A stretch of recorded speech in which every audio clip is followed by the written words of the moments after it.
chaos at Ibrox, fury on the streets, and a manager clinging to his job by the skin of his teeth. Russell Martin, saved for now by the very player he tried to cast aside, Nicolas Raskin, but the sack threat is still hanging over him as protests explode and the board feels the heat. The owners and hierarchy are being dragged into the fire, big names already linked as replacements. And while all that unfolds, a former Rangers keeper reveals his dream of returning to Ibrox as the number one, refusing to give up on the jersey he believes was stolen from him.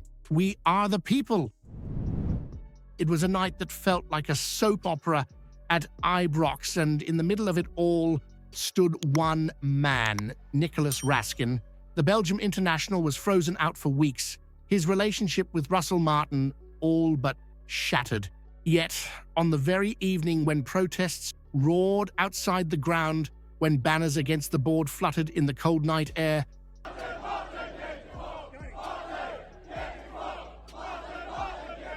Raskin returned, scored with a thumping header, and left Ibrox buzzing with irony. The very player Martin had sidelined was the one who saved his job. 2 goals in the blink of an eye, one from Raskin and the other from new boy Bojan Miovski, sent Rangers into the semi-finals of the Premier Sports Cup. Chairman Andrew Kavanagh watched from the stands, and you could sense the collective relief as Rangers finally took their chances. But let's not pretend all is rosy. The stadium was far from full, the atmosphere heavy with frustration, and you get the feeling Martin's future is still hanging by a thread.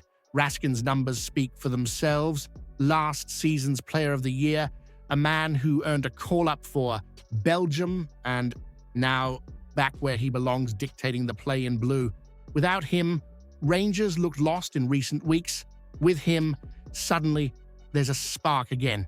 Yet here's the twist. By proving himself indispensable, Raskin may have exposed Martin's biggest mistake. How can you bench your best player in the middle of a crisis? Meanwhile, the return of Raskin pushes Connor Barron down the pecking order. A fine young talent, yes, but how long will he tolerate sitting on the bench?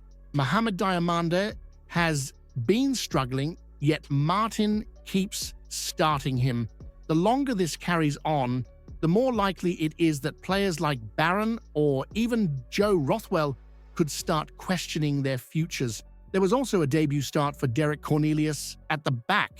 To be polite, it wasn't his finest hour. He looked shaky, struggled against Martin Boyle, and was lucky a disallowed goal spared him deeper embarrassment. A clean sheet on paper, but plenty of work needed before he looked settled in Scotland. And when the dust settled, Raskin summed it up with just one word. Finally back, finally scoring, finally showing Martin and everyone else why he should never have been left out in the first place. The irony is almost too much. The man Martin tried to silence might just have shouted the loudest. Should Martin be praised for finally starting Raskin again, or has Raskin's performance simply highlighted that the manager doesn't know what he's doing? The scenes at Ibrox before and during the Hibernian game told their own story. Rangers may have booked a place in the semi-final, but the real noise came from outside the stadium. The Union Bears, backed by hundreds more, gathered with banners and chants aimed squarely at Russell Martin and Patrick Stewart. For a club with expectations as high as Rangers to sit winless in the league after the worst start in nearly half a century is nothing short of humiliating. The chants were venomous, the banners impossible to ignore, and the anger was crystal clear. Supporters want Martin gone. Chairman Andrew Kavanagh was in the stands, and he will have heard every word of Russell Martin, get out of our club. It didn't stop there. In the 10th minute, plastic balls rained down from the stands, halting play and sending a new message to the board. Former FIFA referee Keith Hackett has already weighed in, saying Rangers could now be fined, adding to the financial damage caused by UEFA sanctions earlier this season. Imagine that, supporters so desperate to force change that they are risking their own club being punished. Yet, that's the level of toxicity right now.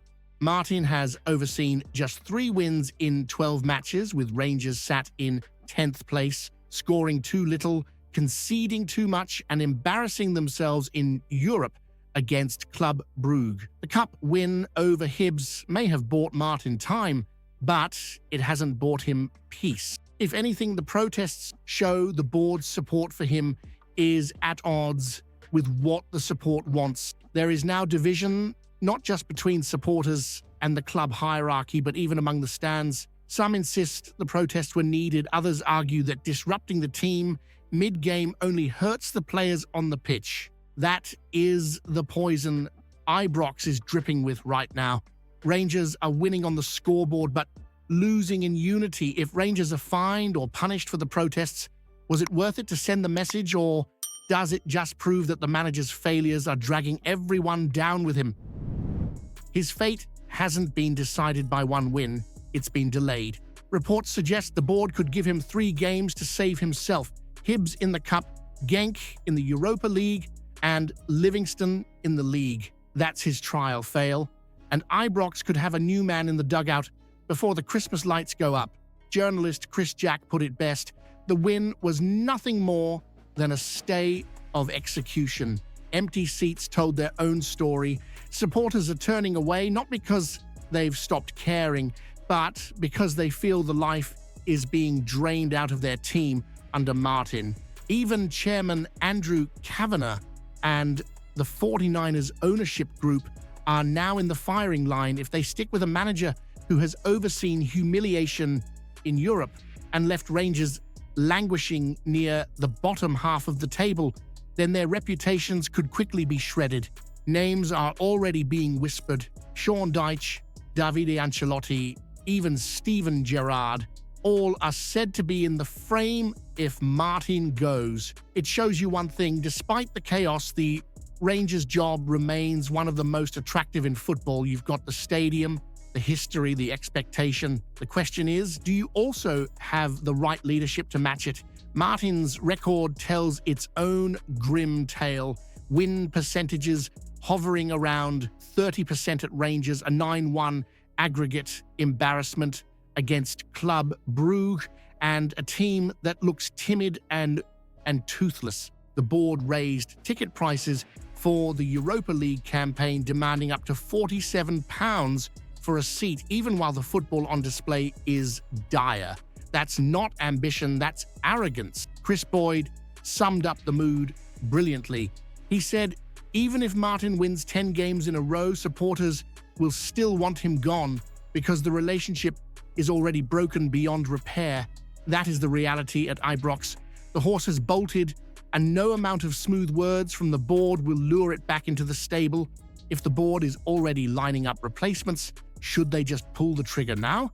Or are they risking total disaster by dragging this out and hoping Martin can somehow win supporters back? Robbie McCrorie is a name that still stirs something for you as a Rangers supporter. He came through the ranks at Ibrox. He was tipped by Steven Gerrard to be the long-term number 1, and for a spell, it looked like destiny was aligning for him.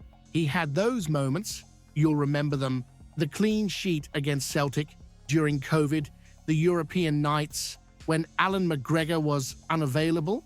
He proved himself on the biggest stage in the biggest game, yet when McGregor finally hung up the gloves, instead of being handed the jersey, McCrorie watched as Jack Butland was brought in. That was the moment he knew his dream was slipping through his fingers. He left for Kilmarnock, and now he's in Denmark with Esbjerg, chasing minutes, chasing consistency, chasing his career, and still the fire burns. He says himself he doesn't just want to come back to Rangers as a goalkeeper, he wants to return as the goalkeeper. That is the mentality of a lad who grew up dreaming of Ibrox, of the roar, of the Broom Loan stand, of the pressure that only comes with playing between the sticks for Rangers. You can sense the frustration in his words. He thought the timing was perfect. He thought the chance was his, and then the club went in a different direction. He respects Butland, no doubt about that, but in McCrorie's eyes, he should have been given the keys to that #1 spot. Here's the real question. If McCrorie had been given the chance to replace McGregor, do you think he could have been Rangers' #1 today? Or was the club right to go for Jack Butland instead? Comment below what you think about the news. Don't forget to leave a like on the video to help me out. I post videos every day talking about our Rangers, so if you're not subscribed, you're missing out on the latest news. See you soon.